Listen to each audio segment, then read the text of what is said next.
I really want to do a positive video covering the aspects of Modern Warfare 2 Season 3 that I like before we move on to Season 4. And I recognize that the Call of Duty community is extremely uptight and stressed. I've been called some pretty horrible things this week just for conveying support for the brand. So that gives you an idea of what kind of direction gaming is going. Not one that I'm particularly excited for, but I still think there's plenty of fun to be had with Modern Warfare 2, despite what anyone on Twitter can say, because I've actually been engaging with the game, exploring every nook and cranny of every aspect of content we've received this season, and I really do think some people missed out on some pretty cool additions. So this is my very relaxed, unscripted, positive overview of Season 3, and I would be happy to do a far more critical deconstruction of the season in a separate video. Upon first launching the game and getting a look at the UI when Season 3 dropped, I noticed that they had divided the calling cards and challenges into a more mode-specific, organized interface. Now, if you want to know what calling cards you receive from reaching milestones in multiplayer, or DMZ, or Warzone, all of your weapon case progress, and the Heated Madness blueprint progress for DMZ, all of that is now separated into their own menus, so you're not guessing as much as to where you got a certain cosmetic reward from. And additionally, a lot of the filters that you could apply to the master list of calling cards and emblems that distinguish between masteries and animated versus not, having all these systems functional and these menus better organized, and having a lot of the calling cards show the description of how they were earned beneath them when you scroll past them, that helps to distinguish what was earned versus what's purchased. That's something I want to get deeper into in a blog that I have coming out and a potential critical overview video I would like to do regarding Season 3. But as a start, as a foundation, I think having all these menus organized is good. In the same vein of menus and UI, I'm really glad that we got a dedicated tab for events, and in this case, the trophy hunt events. Starting with a fairly straightforward camo grind, 10 different weapon categories, challenges for each to earn a mastery camo that looks pretty nifty. And then later on in the season, we had the Reloaded update, which brought the actual trophy hunt event where you could earn trophies as a passive secondary currency, kind of harkening back to the days of World War II and Infinite Warfare and MWII, where you could just play the game, earn a currency, and redeem them for, back in the day, supply drops, but also collections. This is more reminiscent of those collections systems we used to have, where you could build your way towards, in this case, 2 mastery operators by buying smaller cosmetics to build up to them. And while I didn't initially see the value in a lot of these cosmetic rewards, most of them, frankly, I haven't used, I deeply value the principle that players should be able to earn cosmetics through gameplay. We've been asking for that for such a long time. Give us more camos, give us more grinds, give us deeper, richer progression. And while this doesn't scratch my itch for prestige rewards or World War II IW collections, it does get us back on the right track of making cosmetics more obtainable through gameplay. As a small aside before we go into deeper gameplay changes, I really like that the Battle Pass provided a toggle option to return to the old linear automated format of redeeming tiers, so I don't have to go through and choose individual sectors and pick my path. That's great for people who don't have as much time to play or may fear that they're not going to get through the whole pass. But as someone who grinds a lot and gets through the 100 tiers without even thinking about it, I really didn't need the extra manual labor of choosing to, redeem every individual sector. So once again, I see Infinity Ward moving in this direction of providing player agency and better organization and more avenues to earn cosmetics. These are all good changes, and I want to see more of this in Season 4. I hope we get another maybe slightly more challenging camo grind and a spin on the trophy hunt event that finds new ways to reward trophies, how to earn them, how to redeem them, what to redeem them on. I really do think these kinds of systems can carry over to future titles. Now we just need to find ways to make them even more engaging and rewarding to players who are willing to invest the time. Alright, let's move away from user interface and menus and go more towards mode-specific changes and additions with Season 3. I was happy to see the return of Gunfight in the formats that it came with. It was great playing both the standard variation of it and the on-site procurement variant that we got through the season. I enjoyed playing Cranked again, in a game where people often say that the movement is extremely sluggish, animations feel slow, maps feel a bit too big. Cranked is a perfect fit in that it naturally forces players to move and engage. Moving, aiming down sights feels faster, you have to get kills within 30 seconds or else you die. The whole mode is all about rushing. I'd love to see this mode built upon like they did in Cold War, where they introduced cranked hardpoint and variations of other existing objective modes that incorporate the cranked rules and encourage faster gameplay across a variety of maps and modes. In the same vein of modes, I was really happy to see a ground war adaptation of Infected, and I was really unhappy to see that it went away during one of the mid-season, I guess three-quarter season updates. We haven't seen it in a while, and I miss trying to go for nukes and fighting Infected on this whole new scale. And I was a bit bummed to see some people glitching through walls on especially the border crossing map. Perhaps the MWII was removed to fix some of those exploits, and we'll see it again in Season 4. But in general, I'd like to see modes like these stay rather than go. I do fear that the modular, horizontally oriented nature of the user interface in MW2 prevents a lot of modes from being kept in at once.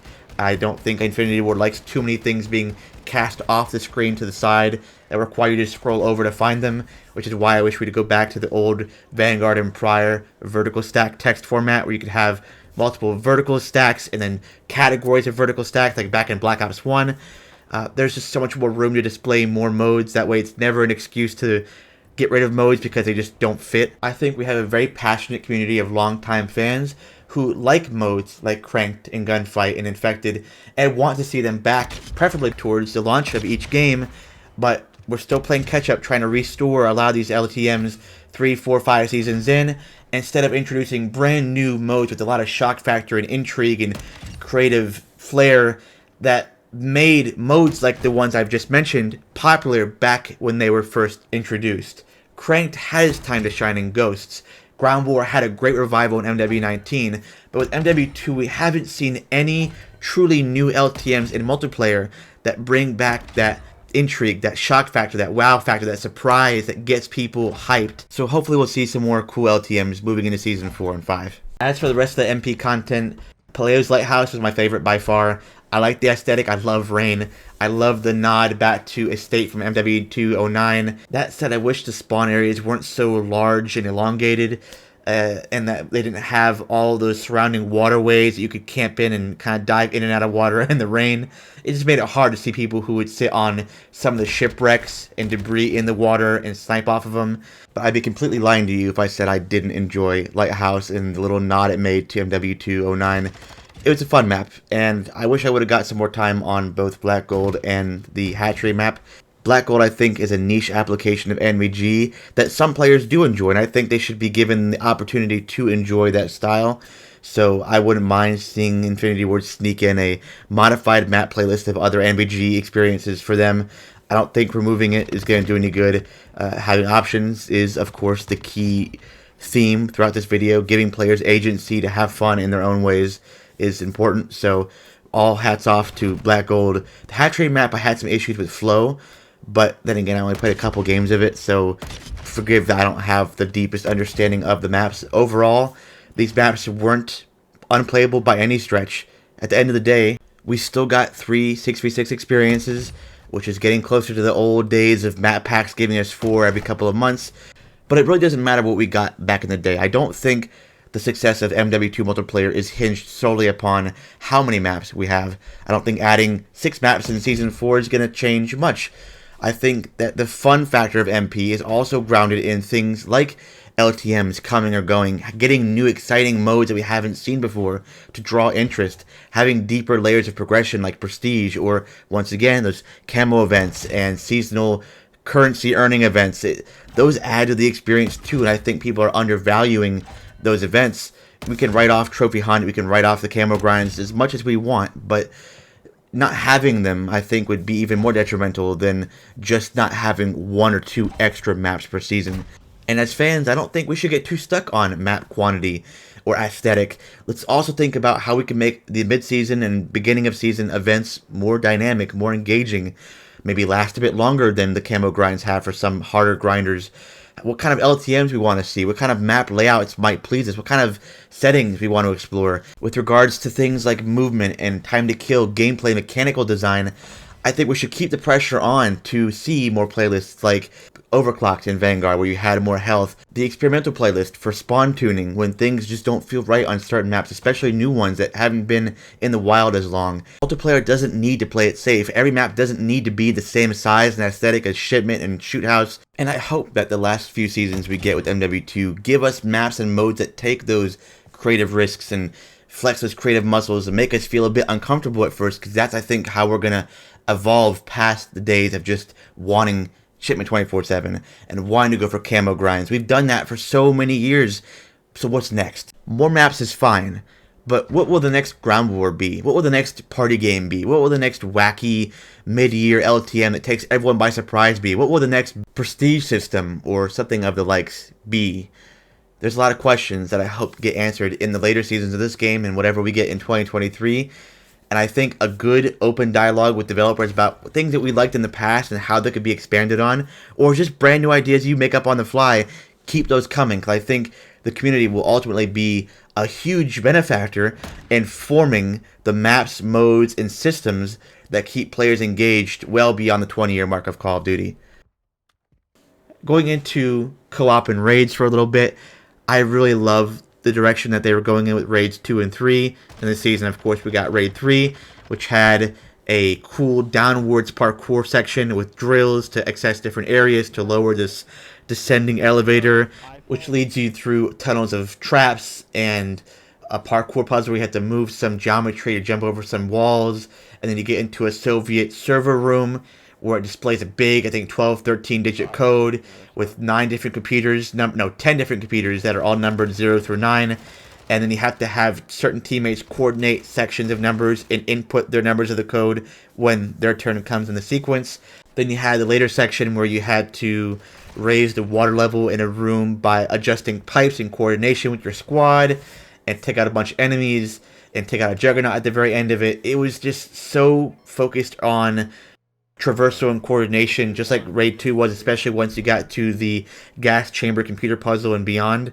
While Raid 1 was extremely minimal in its narrative building and especially its puzzles, it just repeated the same puzzle 3 times. The small little water segment in between, the water maze, it just wasn't very dynamic.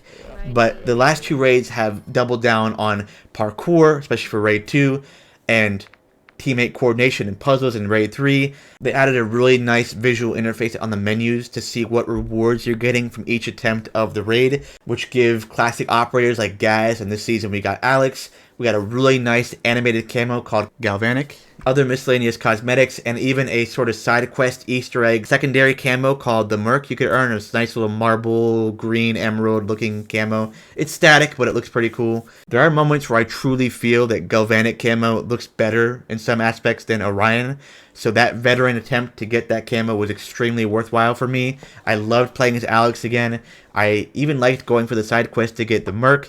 And since I'm a big Captain Price fanatic, the Captain loading screen was another way to incentivize me to get another run in. I'm glad that the rewards are being visually displayed in the menus. I'm glad that we have a Find the Party feature. Nice touch that they've gone back and added some additional charms and cosmetic rewards for Raid 1 and 2, which is a nice little gesture that they haven't forgotten about those raids. And I think they've set up for a good finale in Season 4. I really hope they play with a boss fight against Hadir. What could a real boss fight in Call of Duty look like in a non-zombies setting? I hope that they change the scenery, the visuals. Can we move away from underground Soviet bunkers into wide open arenas outdoors, where there's multiple kind of winding paths you can traverse and maybe have more proper implementation of stealth for a section?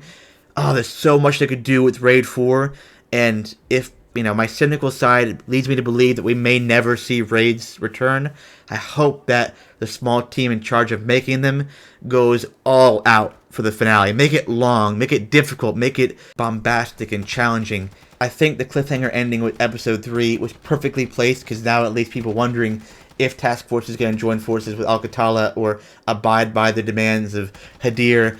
What will be the fate of that missing nuclear warhead? Will Makarov be involved in any of it? Is it going to be another cliffhanger into MW3? Could the finale of the raid play into the reveal of COD 2023? as much as possible at this point, and since it's really late into the year compared to when CODs have been revealed in the past, I do think some aspect of Season 4, whether it be a narrative within DMZ, or within the raids, or even just a seasonal story pertaining to Vondel, will give way to something with the COD 2023 reveal. Who knows? All I know is that I've been enjoying the raids with friends, or even with randoms in the COD Discord, that I've picked up and kind of learned the tactics with along the way.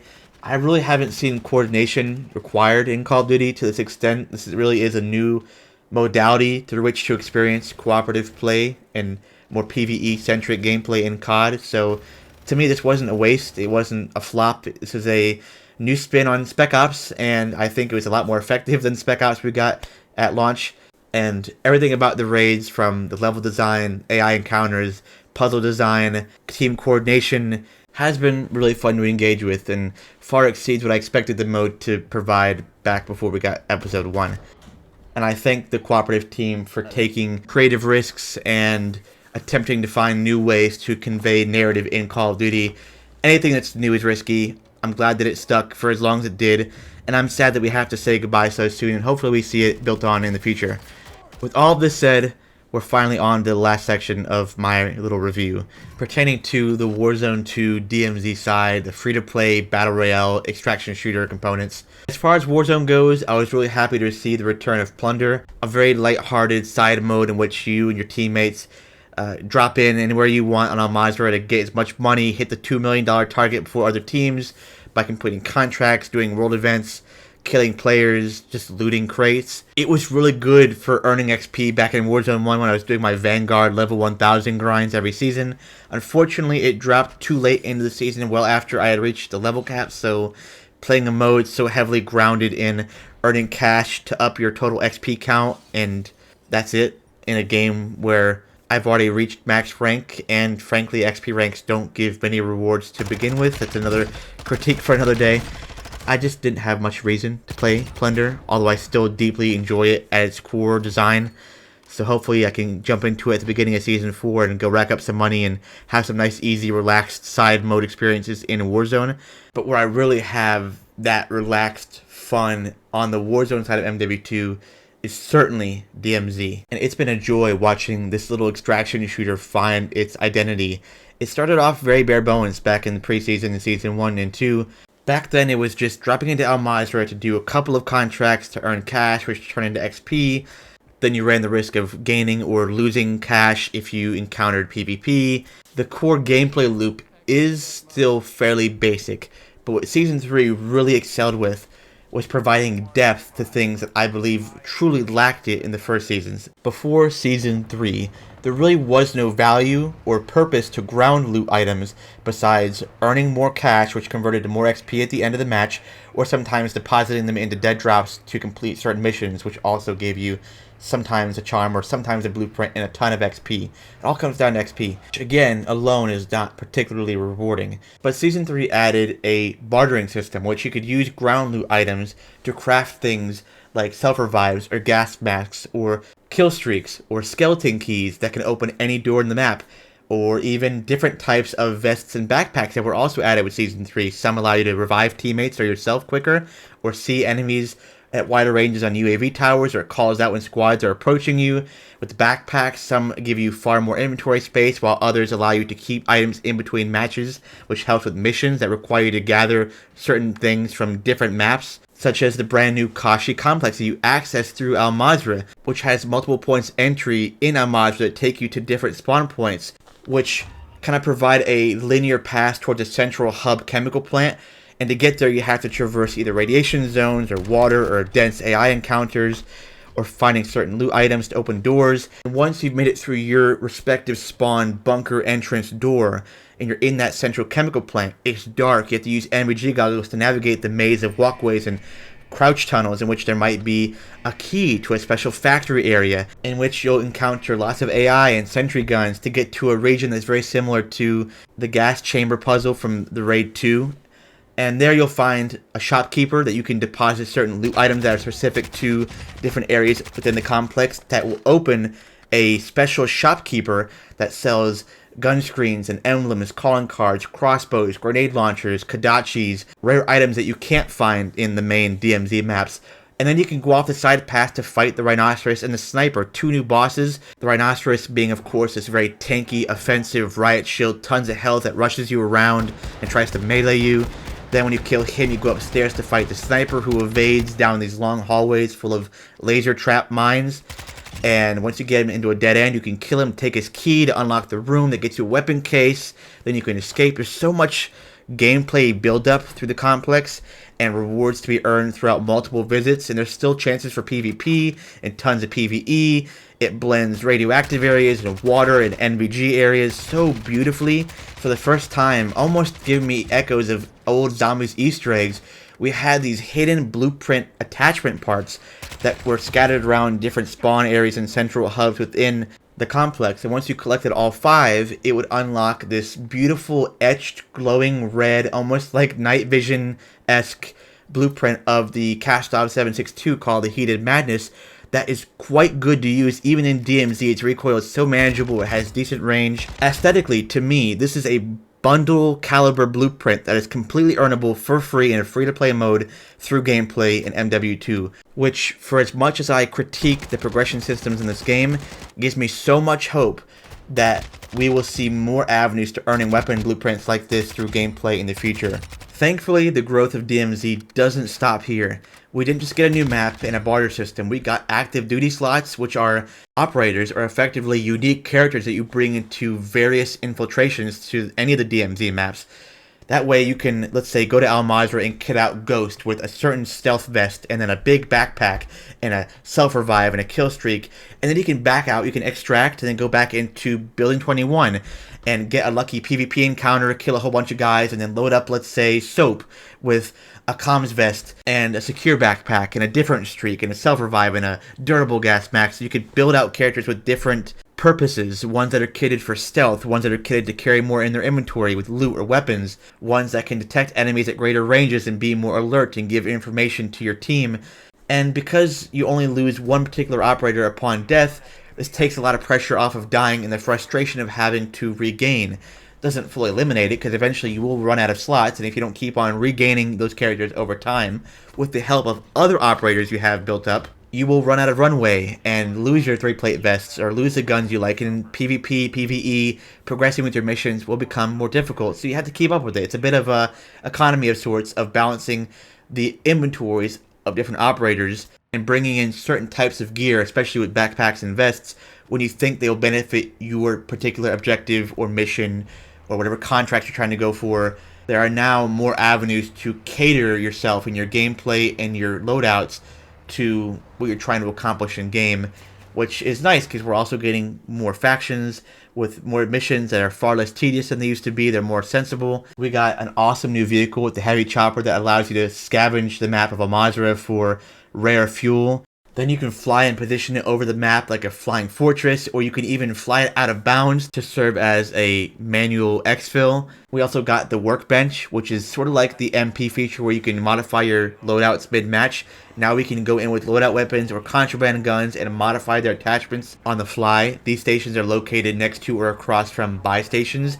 You walk up to them, it gives you a very familiar gunsmith interface, and you can just swap out attachments on any gun you have.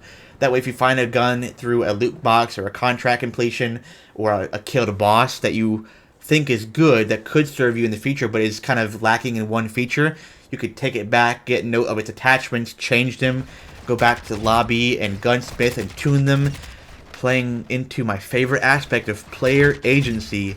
These kinds of features make the modes and maps feel so much more dynamic. Even the smaller features like the sandstorm that came with the mid-season that shrouded the city of Al Mazrah, all it did, practically speaking, is hinder visibility in that region of the map and make the trees sway back and forth and the wind very loud. But in concept, what the sandstorm means, to me at least, is that the developers are dedicated to making both the gameplay and the maps of DMZ feel and look more dynamic. We already see it in the marketing of Season 4. Vondel is going to have purely dynamic fog. And what could that lead to in the future beyond Season 4? Could Season 5 introduce truly dynamic weather with rain and sleet and snow that could vary by the real-world seasons? And since the night vision goggles that we have in the complex have also started to appear in the loot boxes of Al Mazrah, we could get a night variant of Al Mazrah for DMZ. Think about the future in October when we have the Haunting of Al Mazrah event that has already been confirmed. That haunting event would be a perfect time to implement fog and night and zombies even into DMZ. It's not always about what we have right now. It's the fact that things like active duty, workbenches, bartering, maps like the complex that experiment with radiation and water and mazes and night vision and collectible blueprint parts. These things are all building towards a future in which Call of Duty as an entire experience can present more dynamic, deep progression systems that reward players beyond the tried and true multiplayer formula of pick a gun, pick some perks, go on a map, shoot and die. It's not that multiplayer is becoming obsolete or that it should ever become obsolete or lose its value. I think we also can explore what Call of Duty can be.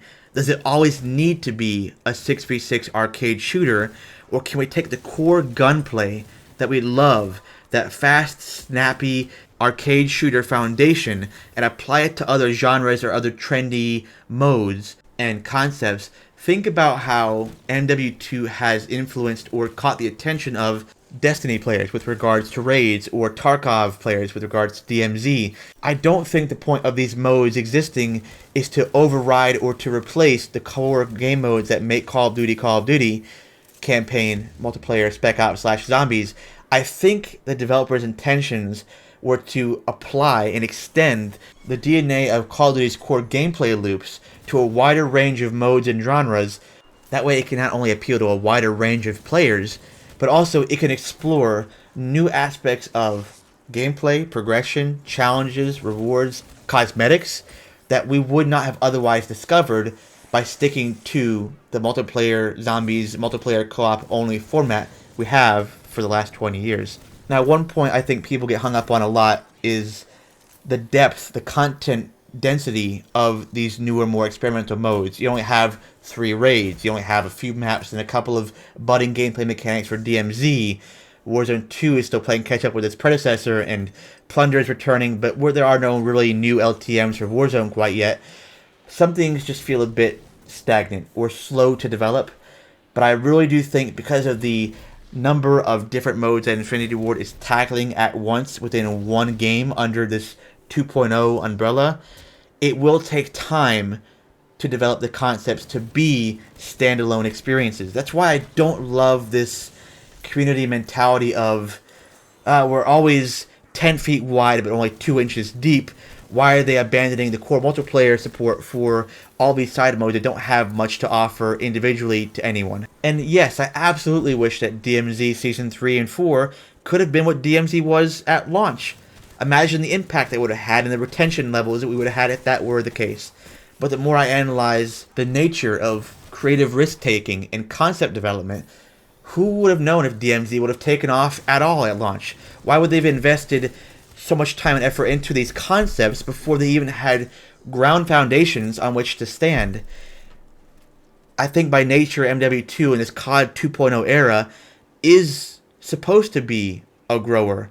The developers needed time and iteration to determine what aspects of raids and the puzzle designs and level designs and AI encounters stuck and which ones stunk, and what aspects of DMZ never should have existed and what should have really existed from the start.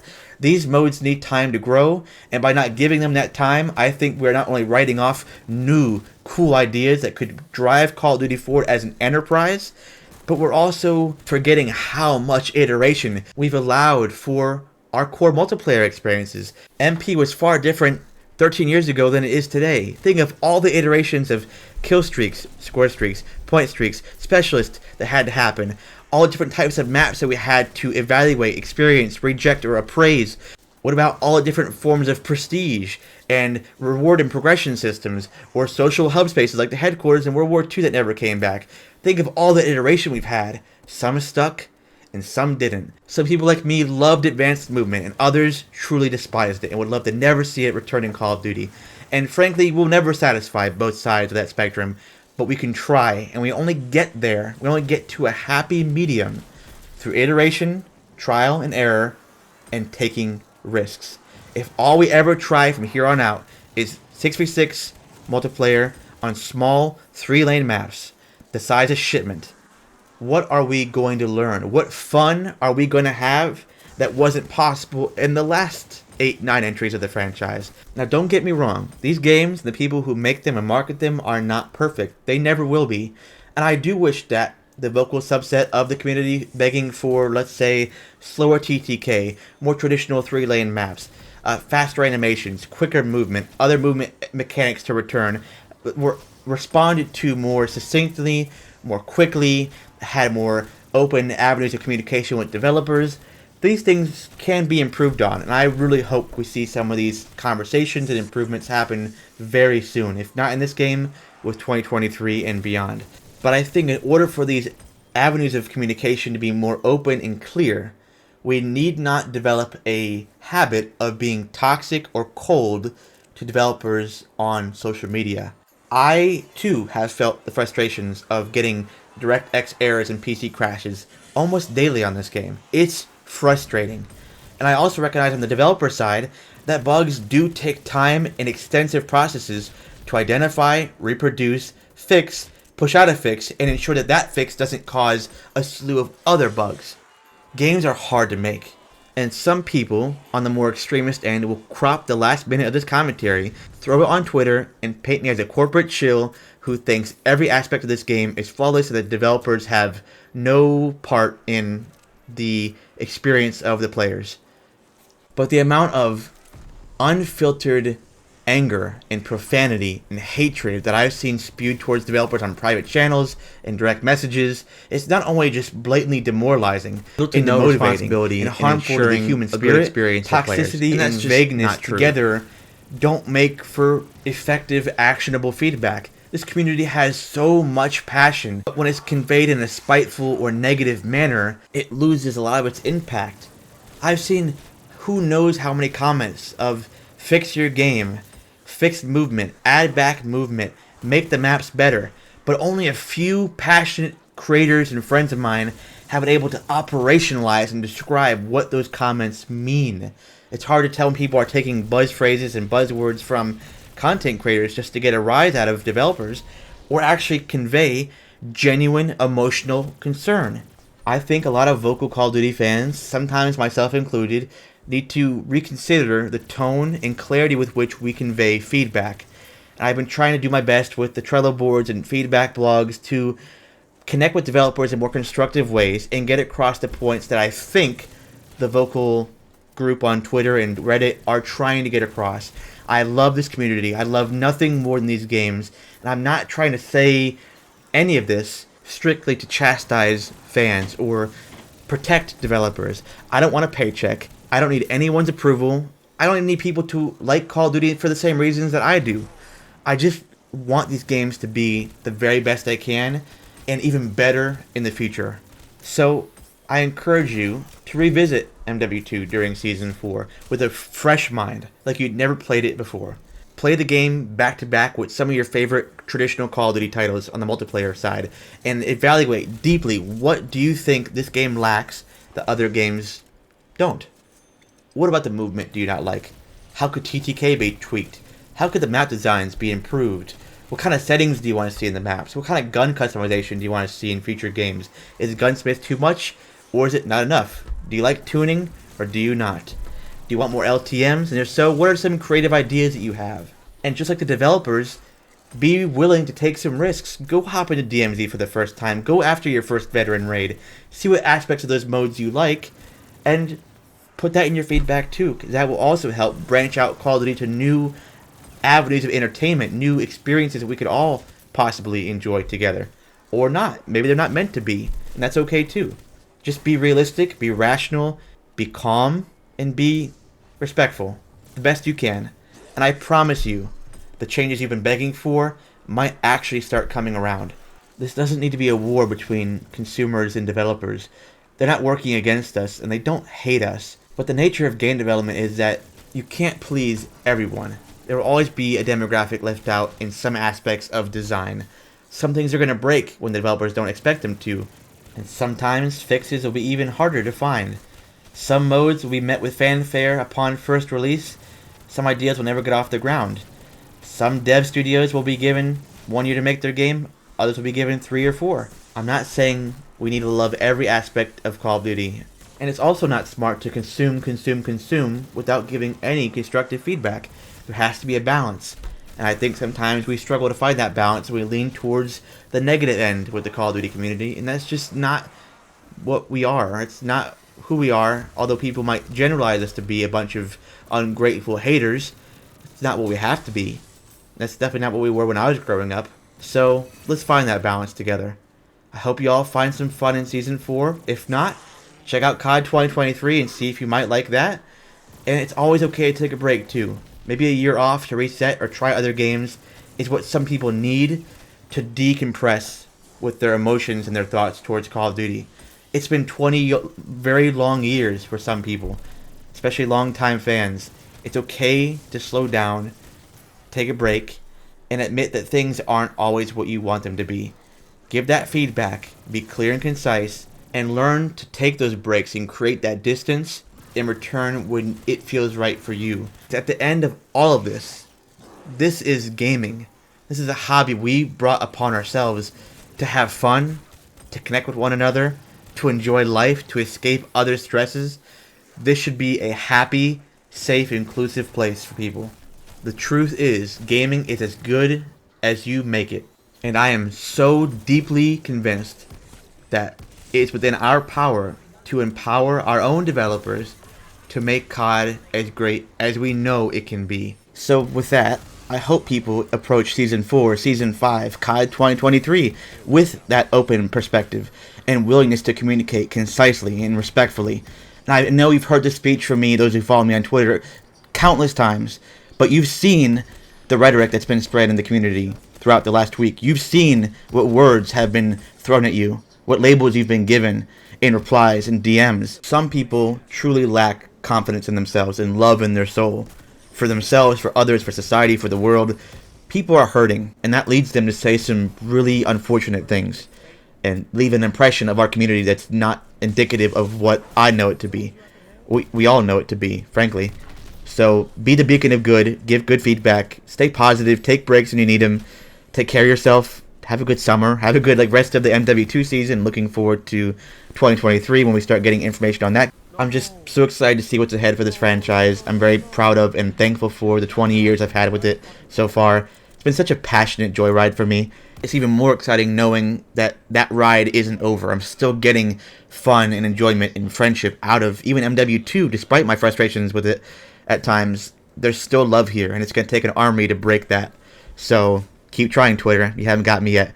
I'm here for the long haul, and I can't wait to share this journey with you and hopefully be a voice of hope and a proponent of growth for all things Call of Duty. Deepen my relationships with developers, maybe go to a studio event or a call someday. Gosh, what an honor it would be to go to somewhere like Sledgehammer, especially after the year I had with Vanguard. There's so much room for what's next and what ifs. It just gets my mind buzzing. So I'm going to go back to playing, get ready for Season 4. I love you all. Thank you so much for being the best little community ever. And thank you to my developers. You know I love you. And we have a long way to go. So thank you so much. Have a good one. Take care of yourselves. And I'll see you really soon.